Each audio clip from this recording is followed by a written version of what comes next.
अस्सलाम वालेकुम and welcome to episode 5 of Qanoondan case law bulletin. हर एपिसोड की तरह इस एपिसोड में भी हम लास्ट वीक में रिपोर्ट की गई मेजर जजमेंट्स के सारे इंपॉर्टेंट पॉइंट्स आपके साथ डिस्कस करेंगे। तो आइए let's begin. Supreme court of Pakistan Mohammad Ramzan versus the state. ये केस सुप्रीम कोर्ट के सामने एक क्रिमिनल पिटिशन के तौर पर पेश किया गया। इस केस में मेन इशू ये था कि क्या अगर इन्वेस्टिगेटिंग ऑफिसर ने विटनेस की स्टेटमेंट को सेपरेटली रिकॉर्ड करने के बजाय केस डायरी या ज़िमनी में रिकॉर्ड किया हो तो क्या ऐसी स्टेटमेंट सीआरपीसी के सेक्शन 161 की डेफिनेशन के मुताबिक विटनेस की स्टेटमेंट कंसिडर की जा सकती है। ये केस जस्टिस मोहम्मद अली मजहर और जस्टिस सैयद मंसूर अली शाह ने सुना, जबकि leading judgment justice Mansoor Ali Shah ने ऑथर की। सुप्रीम कोर्ट ने एक्सप्लेन किया कि सीआरपीसी के सेक्शन 161 सब सेक्शन 3 के नीचे एक पुलिस ऑफिसर ने विटनेस की स्टेटमेंट को राइटिंग में रिकॉर्ड करना होता है। दूसरी तरफ इन्वेस्टिगेटिंग ऑफिसर केस के मुतालिक अपनी ऑब्जर्वेशन रिकॉर्ड करने के लिए सेक्शन 172 के नीचे एक डायरी या ज़िमनी मेंटेन कर सकता है। इस केस में ये बात सच थी कि ऑफिसर ने विटनेस की स्टेटमेंट को अलग से रिकॉर्ड नहीं किया और इसे ज़िमनी में ही लिख दी। अलबत्ता ये एक माइनर प्रोसीजर लैप्स था और इसकी वजह से हम ये नहीं कह सकते थे कि ज़िमनी में रिकॉर्ड की गई स्टेटमेंट विटनेस की स्टेटमेंट कंसिडर ही नहीं की जा सकती। Fida Mohammad against government of Khyber Pakhtunkhwa secretary of education. इस केस में पीपीएस 16 से पीपीएस 17 में अपग्रेडेशन का फ़ायदा अपेलेंट को नहीं दिया गया था, जबकि बराबरी के दीगर मुलाजमीन को पीपीएस 16 में उनकी सर्विस की मुद्दत को मद्देनज़र रखते हुए वही फ़ायदा दिया गया था। अब सवाल ये था कि अपग्रेडेशन क्या है और क्या इस पर हक़ का दावा किया जा सकता है। अदालत ने कहा कि अपग्रेडेशन को as a matter of right नहीं क्लेम किया जा सकता, लेकिन ये दर हकीकत मजाज अथॉरिटी की पॉलिसी डिसीजन पर मबनी है, जिसके पूरे बोर्ड में अमल दरामद के लिए मुलाजमीन की पर्टिकुलर कैटेगरीज़ के लिए स्कीम में दर्ज किया गया है जिन्होंने रिक्वायर्ड क्वालिफ़िकेशन को पूरा किया हो, आम तौर पर किसी ख़ास तनख्वाह के पैमाने में सर्विस की एक पर्टिकुलर लेंथ। इसका सहारा सिर्फ आइसोलेटेड पोस्ट के ज़िम्मेदारों के लिए लिया जाता है जिनके पास प्रमोशन का कोई रास्ता नहीं है। स्कीम के तहत अपग्रेडेशन आइसोलेटेड पोस्ट के ज़िम्मेदारों के लिए पर्सनल है ताकि उन्हें तरक्की की उम्मीद हो और उनका करियर स्टैगनेंट ना रह जाए। Lahore high court Amin Hussain versus the government of Punjab. ये केस हाई कोर्ट के सामने एक रिट पिटिशन के तौर पर पेश किया गया। इस केस में पिटिशनर ने हाफिज साद हुसैन रिजवी के खिलाफ एंटी टेररिज्म एक्ट 1997 के नीचे जारी किए गए डिटेंशन ऑर्डर को चैलेंज किया। इस केस में हाई कोर्ट के सामने बहुत से मुख्तलिफ इशूज़ रखे गए जिन्हें जस्टिस तारिक सलीम शेख ने बहुत डिटेल में एड्रेस किया। उन्होंने पहले ये बात क्लैरिफाई की कि एक शख्स की right to freedom and liberty इंतहाई अहम है, लेकिन ये एक एब्सोल्यूट राइट नहीं है।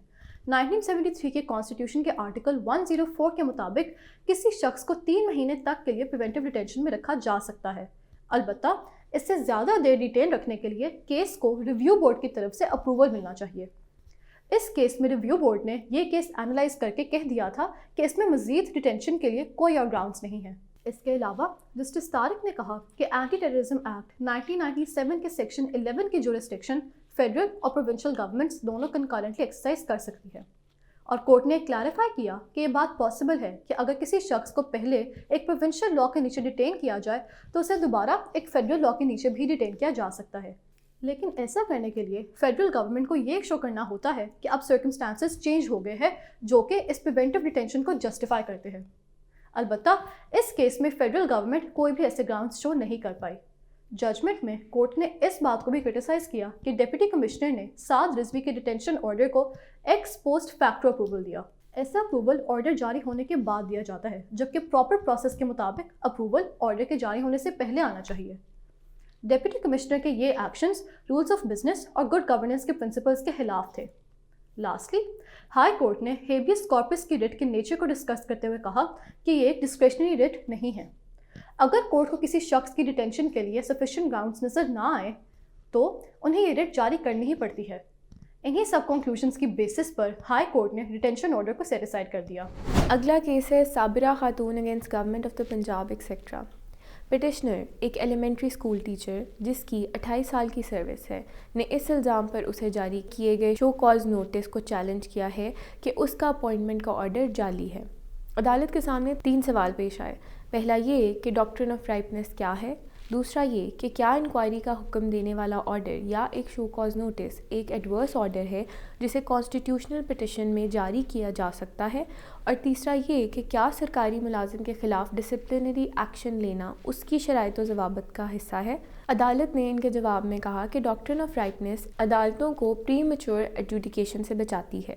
मुकदमा अच्छी तरह से तैयार, मखसूस और अदालती हल के लिए मौजू होना चाहिए।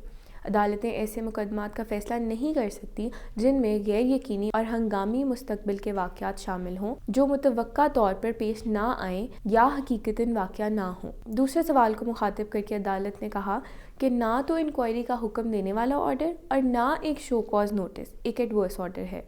इनमें से किसी का मतलब ये नहीं कि केस का फ़ैसला अफसर के ख़िलाफ़ बिला वजह ही किया जाएगा।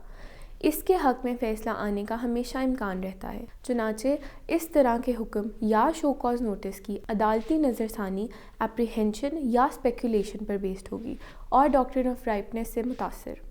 सरकारी मुलाजिम के ख़िलाफ़ डिसिप्लिनरी एक्शन उसकी शराइत व ज़वाबित का हिस्सा है और इसके सिलसिले में हाई कोर्ट का दायरा इख्तियार वाज़े तौर पर ममनू है। इंक्वायरी का हुक्म देने वाला ऑर्डर, इंक्वायरी ऑफिसर की अपॉइंटमेंट और शो कॉज नोटिस जारी करना तादीबी कार्रवाई या उसकी तरफ कम अज़ कम इब्तदाई इक़दामात का लाजमी हिस्सा है, और ये आर्टिकल 212 के आउस्टर क्लॉज को भी अट्रैक्ट करेगा।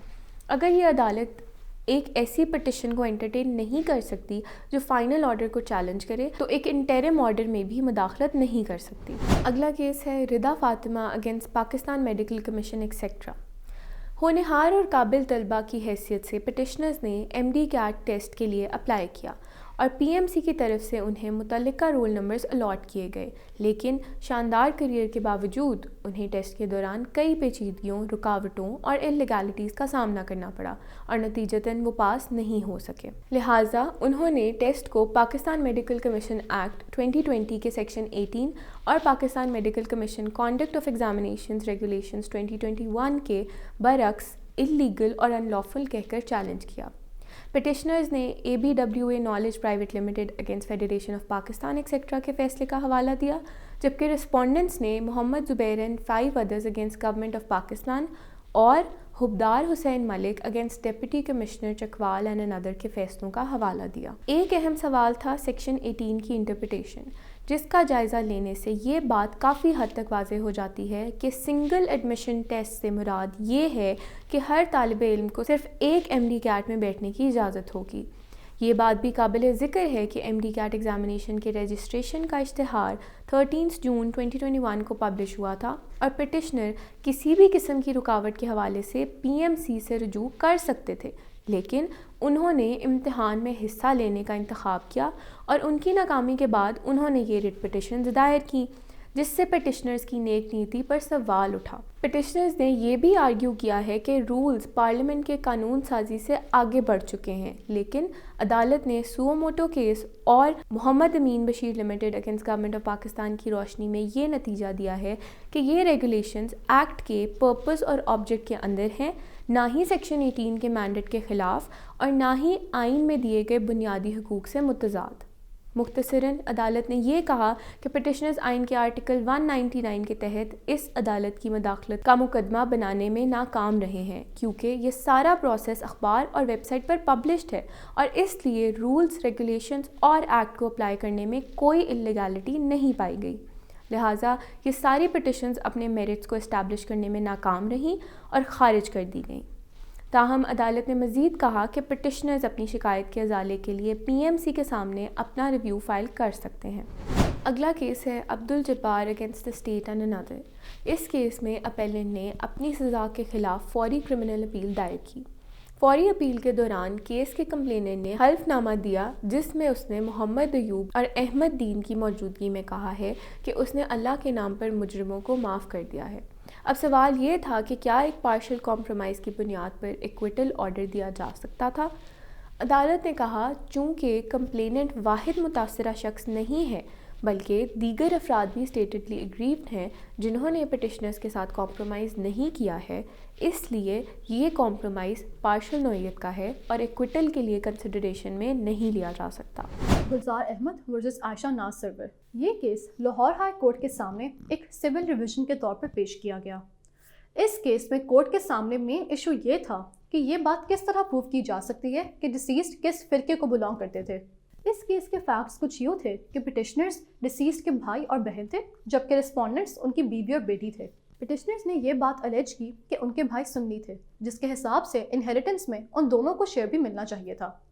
इसलिए इनहेरिटेंस म्यूटेशन, जो कि ये शो करती थी कि उनके भाई शिया थे, फ्रॉड पर बेस्ड थी। पिटिशनर्स ने यह भी अलेज किया कि हर मुस्लिम को तब तक सुन्नी ही प्रिज्यूम किया जाता है जब तक कॉन्ट्ररी प्रूव ना किया जाए। इस प्रिजम्पशन को बैक करने के लिए पिटिशनर्स ने मोहम्मदन लॉ के सेक्शन 28, 2009 के जजमेंट CLC 400 और 2008 के जजमेंट YLR 589 को भी साइट किया। कोर्ट ने रिस्पोंडेंट्स के हक में फैसला देते हुए ये पिटिशन डिसमिस कर दी। जस्टिस फैसल जमान खान ने यह बात क्लैरिफाई की कि मोहम्मदन लॉ को एक स्टैट्यूट कंसिडर नहीं करना चाहिए। साथ ही साथ जज ने क्लैरिफाई किया कि लॉ में दो किस्म की प्रिजम्पशंस एग्जिस्ट करती है। पहला टाइप था प्रिजम्पशन ऑफ लॉ। जहाँ ये एग्जिस्ट करती है, बर्डन ऑफ प्रूफ उस शख्स पर फॉल करता है जो कि इस प्रिजम्पशन को डिनाई करता है। दूसरी किस्म थी प्रिजम्पशन ऑफ फैक्ट, और जहाँ ये एग्जिस्ट करती थी, बर्डन ऑफ प्रूफ उस पार्टी पर फॉल करता है जो कि ये क्लेम करती थी कि ये फैक्ट एग्जिस्ट करता है। इस केस में ये प्रिजम्पशन ऑफ फैक्ट थी कि डिसीज्ड सुन्नी थे, लेकिन पिटिशनर्स इस चीज़ को प्रूव नहीं कर सके। ये फैक्ट्स कि डिसीज्ड का निकाह एक सुन्नी मौलवी ने पढ़वाया और उनके बैंक अकाउंट से ज़कात काटी जाती थी, इस चीज़ को प्रूव नहीं करते थे कि वो सुन्नी थे। कोर्ट ने पिटिशनर के इस आर्ग्यूमेंट को एक्सेप्ट नहीं किया कि उन्हें पता ही नहीं था कि उनके भाई शिया थे, इसलिए इनहेरिटेंस म्यूटेशन को फ्रॉडलेंट डिक्लेयर नहीं किया गया और डिसीज्ड की प्रॉपर्टी शिया फिरके के रूल्स के मुताबिक ही डिस्ट्रीब्यूट की गई। मोहम्मद जाहिद वर्सेस स्टेट, ये केस कोर्ट के सामने CRPC के सेक्शन 497 के नीचे एक पोस्ट अरेस्ट बिल के पिटिशन के तौर पर पेश किया गया। इस केस में कोर्ट के सामने मेन इशू ये था कि क्या एक पिटिशनर को PPC के सेक्शन 322 के ऑफेंस के चार्ज लगने के बाद भी बेल ग्रांट हो सकती है। इस केस के फैक्ट्स कुछ यूँ थे कि पिटिशनर के खिलाफ PPC के सेक्शंस 322, 337G और 427 के ऑफेंसेस का चार्ज लगाया गया। FIR के मुताबिक पिटिशनर की रैश और नेग्लिजेंट ड्राइविंग की वजह से उनकी बस एक वैन से कोलाइड कर गई, जिसके नतीजे में 17 लोग फौत हो गए। अलबत्ता इन्वेस्टिगेशन रिपोर्ट से पता चला कि पिटिशनर की बस तो मौके पर खड़ी हुई थी। दरअसल उनकी बस को पीछे से आकर एक वैन ने टक्कर मारी, जिसकी वजह से इस वैन के सिलेंडर को आग लग गई और पिटिशनर की बस और दूसरी वैन को भी आग लग गई। इसलिए प्रोसिक्यूशन का ये चार्ज डिवॉइड ऑफ रीज़न था कि पिटिशनर की रैश ड्राइविंग से उन लोगों की मौत हुई। ये बात सच है कि सेक्शन 322 की ऑफेंस एक नॉन बेलेबल ऑफेंस है, लेकिन जहां रैश ड्राइविंग की एलिगेशन के फैक्ट्स ही इस्टेब्लिश ना हो सके, वहां बेल ग्रांट कर देनी चाहिए।